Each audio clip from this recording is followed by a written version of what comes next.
peace of God is shining in me now. Everyone say that to yourself. The peace of God is shining in me now.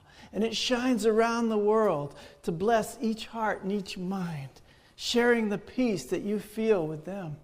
If you're not feeling peace within, then how can we see a world of peace? Today I want to map out 3 beautiful steps to peace. The first is feeling it, is knowing it, is understanding peace, is having it in our minds, in our hearts, to know that it's our experience of what we are. The next part is how to keep that. To keep it, we must give it away. We must teach peace. We must teach peace in order to keep it, to have it for ourselves. And the third is if we want to see it, we're going to have to be it. If we want to see it in the world, we have to be it. Because there is no world outside of your mind. What you're imagining in your mind, that's what the world is. It's not out there. And so we're seeing a lot of our minds in conflict, our minds in doubt, our minds in fear, our minds in chaos, and sometimes our minds in violence, fighting with itself. It's not out there. The big turnaround, the big healing for us as a species, as a human species, is to remember that it's all happening within me, that I am all powerful. I have been given all power in heaven and earth. That's not the question. The question is, what am I doing with it? And I'm not talking about limited power is no power. So human beings attempt to create this thing they call power over others. And that's no power. That's nothing. Because in truth, you have no power over anything outside of yourself. Nothing can touch your spirit. Nothing can touch the Christ in you. And that's where you find your ultimate peace. Is that your spirit is always going to be intact and whole and perfect and free. And nothing can change that. Now, our mission as spiritual beings is to bring that into manifestation in our world. And it's amazingly powerful because no longer will I ever claim to be a victim of anything outside of myself.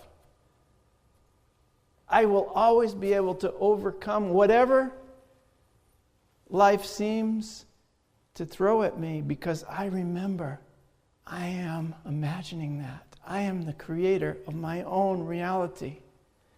And that's one of the most powerful principles in unity. And it's one of the most resisted principles because it's so much easier to say, no, I'm at the mercy of whatever's happening out there. But does that bring you peace?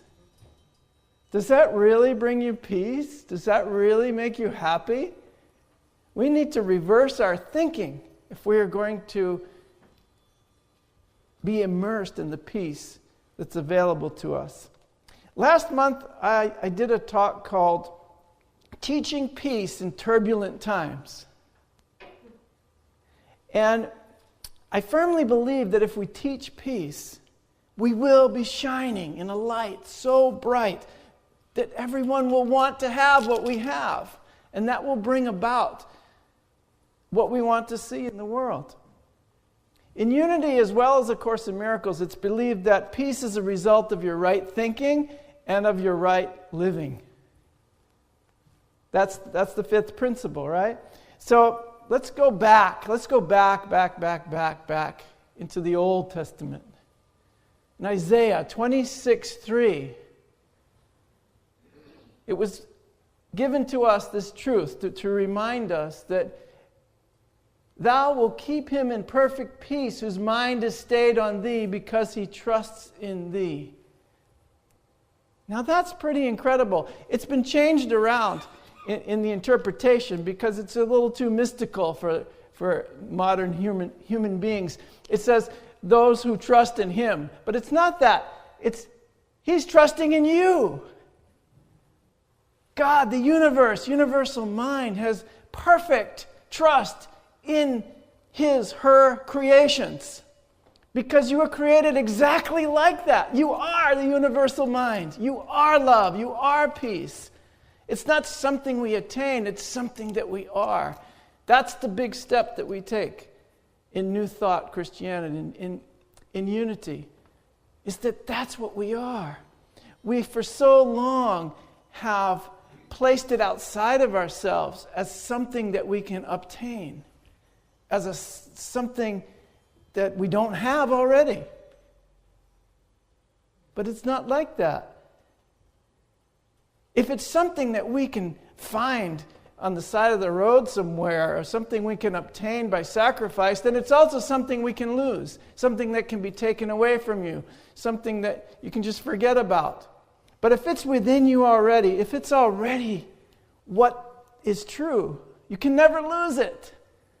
It can never be taken from you, and it can never, ever be forgotten.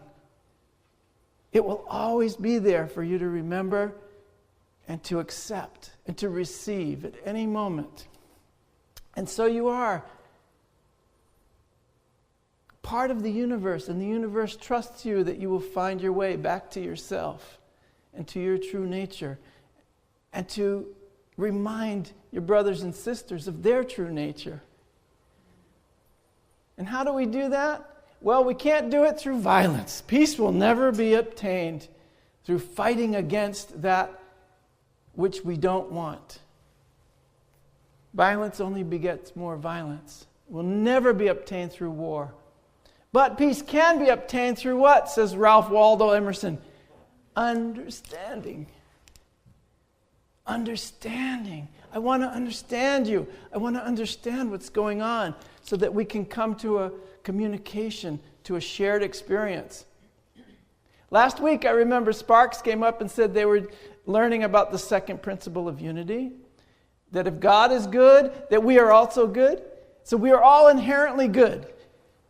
So what if somebody's not acting out of that goodness? What if they're treating you badly? Well, maybe they've been treated badly. You don't know their story. If somebody's acting out of fear, anger, and hurt, and frustration, that's what they've been experiencing in their life. They need healing and love and compassion and understanding.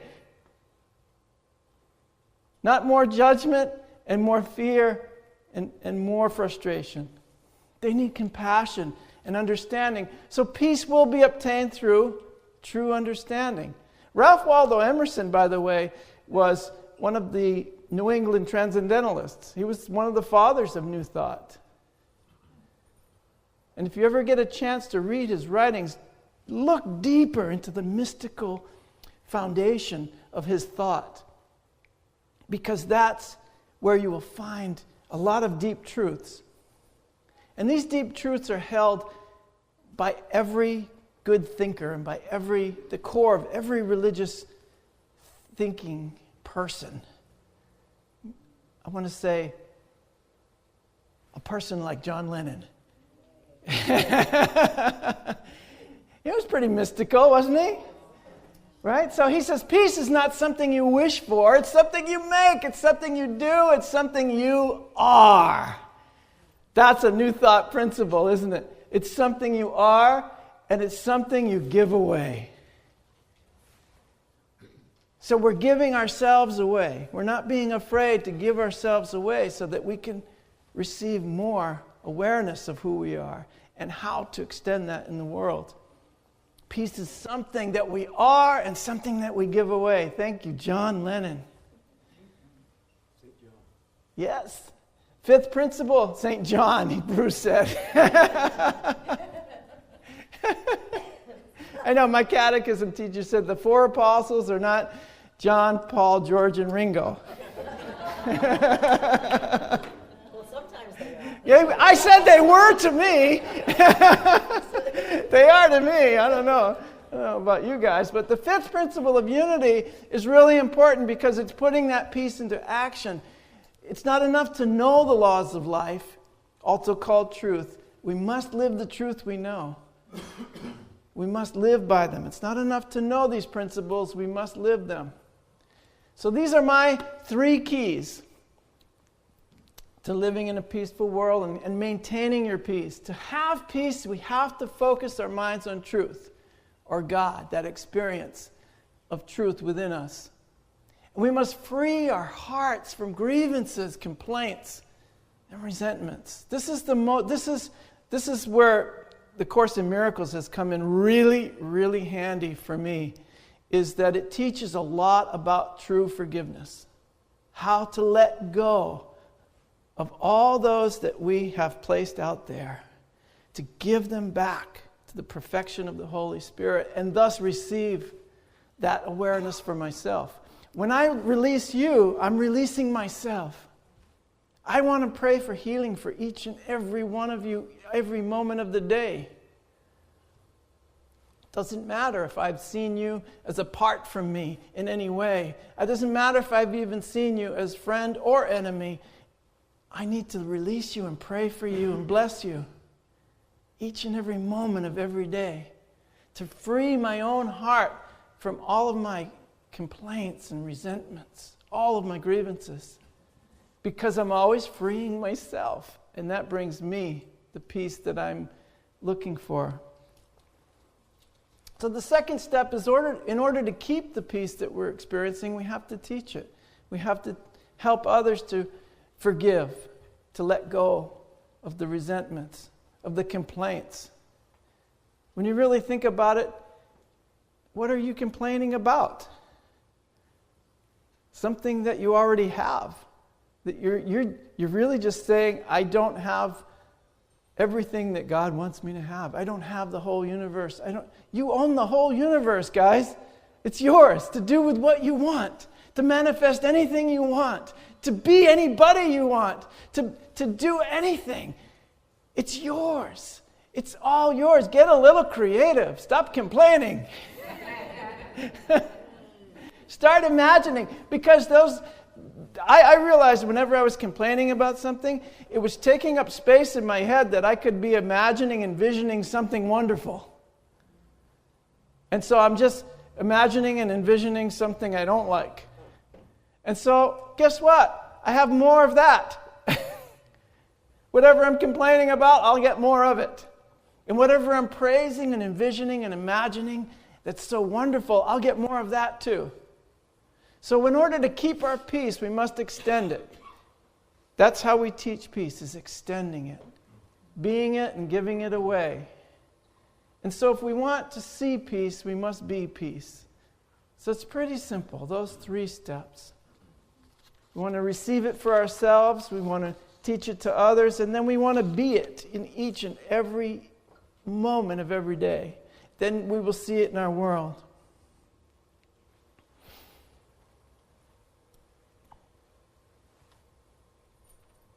Now, this is really key. If we want to be peace, we're going to have to choose our thoughts carefully. We're going to have to keep what brings us peace and release what brings us suffering. It's that simple. But we have to have the resolve to do it. We have to know that happiness is always just a thought away. Course in Miracles has this great lesson that we do. And it's whenever we're not experiencing that perfect peace, we say, I can see peace instead of this. And it doesn't matter what it is. I can see peace instead of this. Sometimes it kicks in the most traumatic moments. Somebody's sick, a death of a loved one, or you're watching the news. And you say, no, I can see peace instead of this. It's so easy to press the button and it disappears. Yeah, there's the button. Sell the television. Put on some nice music. We put on the Soundscapes station and listen to meditation music all day. I love it. And our house is wonderful because we'll always have the Course in Miracles or Eckhart Tolle in Spanish. There's always something going on, you know, and the Patriots. That's a good way to practice peace when you're watching one of those games. I can see peace when they're losing. I can see peace instead of this. I get really passionate about this darn games. But a while back I said there's more to life than watching the Red Sox win another World Series. And they go out and win the World Series. But there's more to life than watching the Patriots win another Super Bowl. You don't believe me, they're going to win it. But there's so much more to life than all of those little distractions that we have. And the funny thing about it is that I am creating situations to challenge my own peace. We do it all the time. The human being loves conflict. It thinks it's alive because of conflict. How do you know you're alive? I'm not dead yet. You know, it's crazy, but we create all this conflict. We need to win at something. What if you've already won? What if the game is over and you've already won? What if there is no possibility of gaining through sacrifice? What if we all can win? Because right now, in our limited perspective, a winner must have a loser. And that's not working out too good. You say, well, it works out if I'm winning. But if we're all one, somebody's losing. And that means you're losing. No, this is way beyond that. Everybody wins all the time in the mind of God. Everybody is benefited by every beautiful thought that you have, every feeling that you extend of healing and forgiveness. Everybody benefits. When I'm healed, I'm not healed alone. And this is a magnificent truth that we can live by. Because as we receive our own blessings and bless those around us, we know we're blessing the whole world. We move forward or we stagnate as one because we are one. And my dedication in this life is to move forward in peace, is to bring my human family with me forward in my peace, to extend this peace to everyone that I could possibly imagine, and therefore receive it for myself. To know that we're all winning together, we're all growing together, we're all learning together, we're all healing together, and we're all waking up together. I love Unity's mission and vision. The vision of Unity Worldwide Ministries, as you know, I've been repeating it often, is that we envision a world powerfully transformed by the growing movement of our shared spiritual awakening. We're waking up together. You can't wake up and leave anybody else behind. That's the beauty of it. And when you begin to wake up, wherever you go and whoever you talk to starts to say, what's going on with you? It's something very different about you now. You're smiling a lot more. You're happy all the time. You're saying some very enlightening things.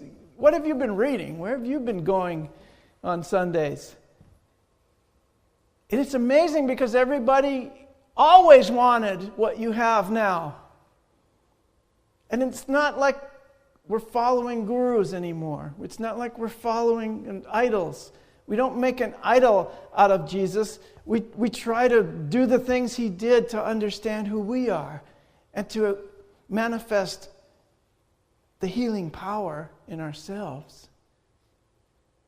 To see who we truly are and walk as the light and walk as the Christ. It's only a thought away. It's always just a thought away who we really are.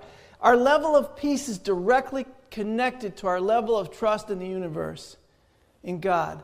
The more we trust in the truth, the more we trust in the universe, the more peace we will experience. We have to trust that we are evolving in a positive direction. No matter what it looks like on the outside. That's just the stuff that's come up for healing. That's just a little bump in the road. I'm telling you, really, it's come up, whatever it is, will come up just for your healing, just for the healing of humanity. And you know now that you are the healing agent in this situation. That you are the healing agent in every situation. That you are the light of the world. That it's up to you. So your level of peace will be directly connected to your level of trust in the universe. Peace comes from within the souls of men. This is one of my favorite spiritual teachers in the whole world, Black Elk. When they realize, humankind, that their oneness, when they realize their oneness with the universe, when they realize it is really everywhere and it is within each and every one of us, that's when peace comes. That's when peace comes to you and to everyone. It's just our oneness with each other and with the universe.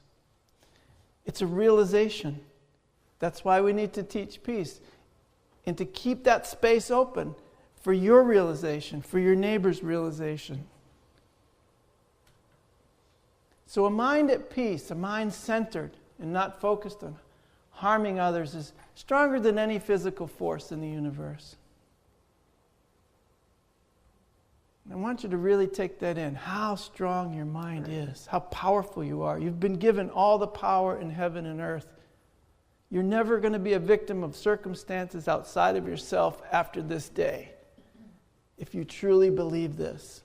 This is I've never met him, but I call him my friend, Dr. Wayne Dyer.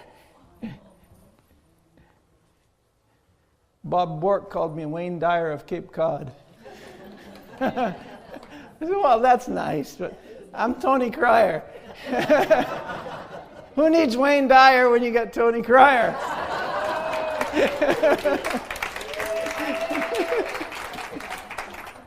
You get them both.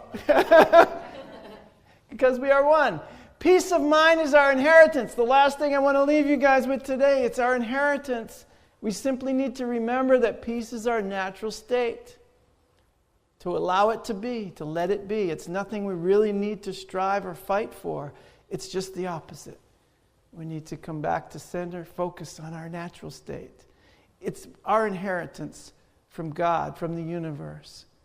Peace is yours. The whole universe is yours. And it's meant to be a universe of peace and joy and endless love. Everything else is falling away. Everything else is being healed. And it's being healed now through you because you need it to be healed. You want it to be healed. And you want peace in your life. And if you just focus on those things and say, this is what I want, the universe gives it to you. Because everything is conspiring in your behalf. The whole universe is working for your benefit, for your good. Everything is working for you. It's a gift. Everything is given to you. There's nothing lacking in the universe. I know this to be true because it's now my experience. Maybe it's not your experience yet. Or maybe you're just growing into this experience. But I'm here to tell you that it is true. That your natural state of being is peace. It's your inheritance. And I want to tell you something else. The ego has passed away, and your inheritance is waiting for you today. Be at peace, my friends. Be blessed and be a blessing. I love you.